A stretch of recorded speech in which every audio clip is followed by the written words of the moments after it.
साथियों, भाइयों और बहनों, सादर नमस्कार। उत्तर प्रदेश प्राथमिक शिक्षा मित्र संघ प्रत्येक शिक्षा मित्रों के समस्याओं के समाधान के लिए निरंतर कटिबद्ध है, प्रतिबद्ध है और उसी दिशा में हम लोग निरंतरता में काम कर रहे हैं।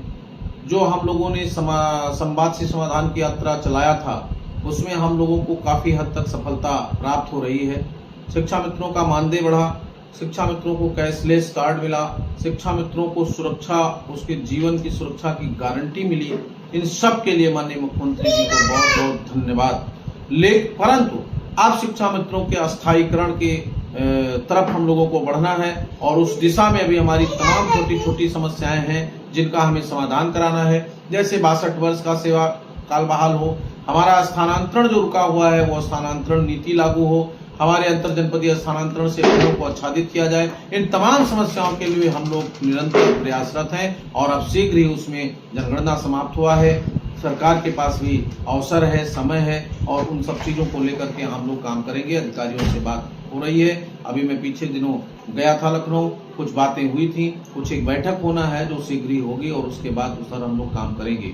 सबसे बड़ा सवाल है कि हमको सभी साथियों को, सभी भाइयों बहनों को स्पेशल टेट में शामिल करवाना है, जिसके लिए हमने माननीय अवनीश सिंह जी के माध्यम से, माननीय श्रीचंद शर्मा जी के माध्यम से, माननीय मुख्यमंत्री जी और माननीय बेसिक शिक्षा मंत्री जी को एक बैठक के माध्यम से बात करने के लिए आगाह कर लिया है, निवेदन कर लिया है। बहुत जल्द ही हमारी बैठक माननीय मंत्री जी से भी होगी, माननीय एसीएस महोदय से होगी और फिर माननीय मुख्यमंत्री जी से होगी।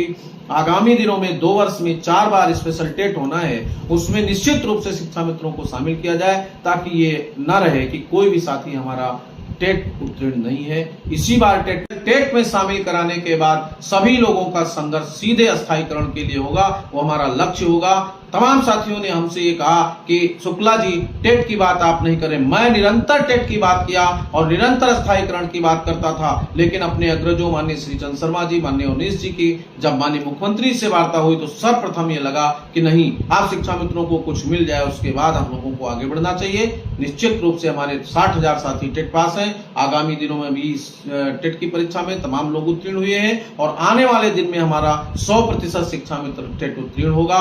स्पेशल टेट के माध्यम से, टेट की परीक्षा के माध्यम से, सीटेट के माध्यम से, और उन सब को लेकर के हम लोग अस्थायीकरण की मांग को आगे बढ़ाएंगे। उससे पहले जो हमारी छोटी छोटी समस्याएं हैं, चाहे 62 वर्ष की हो, स्पेशल टेट में शामिल कराने की हो, स्थानांतरण की हो, अंतर जनपदीय स्थानांतरण की हो, चिकित्सीय अवकाश की हो, उन सब के लिए हम लोग अभी माननीय मंत्री जी के साथ बैठक करेंगे, जिसमें माननीय मेलसी साहब मौजूद रहेंगे। उनके अध्यक्षता में, उनके संरक्षण में हम लोग इस बात को सरकार माननीय मुख्यमंत्री तक ले जाएंगे और इसमें निश्चित रूप से शामिल कराएंगे। सभी शिक्षा मित्रों से अनुरोध है कि 25 जो अभी आगामी 25 मई को बैठक हुई थी, उसमें जो न्याय निर्णय लिया गया था, उस निर्णय में आप लोगों को सम्मिलित होकर के आगे प्रदेश की बैठक की कार्रवाइयों को आगे बढ़ाना चाहिए और आप लोग सब लोग एकजुट होकर के उत्तर प्रदेश प्राथमिक शिक्षा मित्र के संगठन को मजबूत करिए।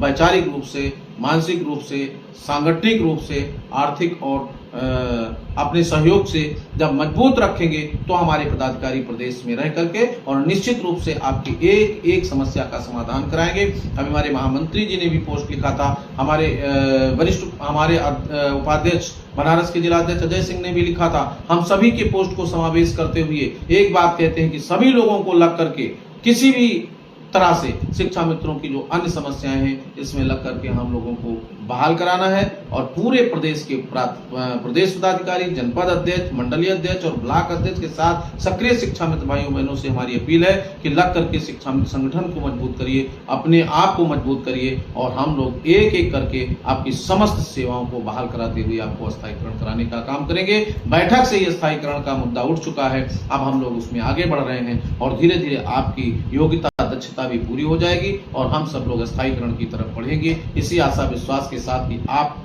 एक कदम हमारा, आपका बाकी सफर हमारा और हमारी योजना रचना पर आप निश्चित रूप से खरा उतरेंगे और हम सब मिलकर के एक दिन अपने सपनों को साकार करेंगे और सभी शिक्षा मित्रों को अध्यापक बनाएंगे। अभी जो सैलरी अकाउंट की बात आई है, एमओ हुआ है, उस पर सभी से अपील है कि सभी लोग SBI में अपना सैलरी अकाउंट का जो फॉर्म आया है उस फॉर्म के माध्यम से खाता खुला करके अपना, अपने बच्चों का, अपने परिवार का भविष्य सुरक्षित करें। इसी के साथ बहुत बहुत धन्यवाद। जय हिंद, जय भारत।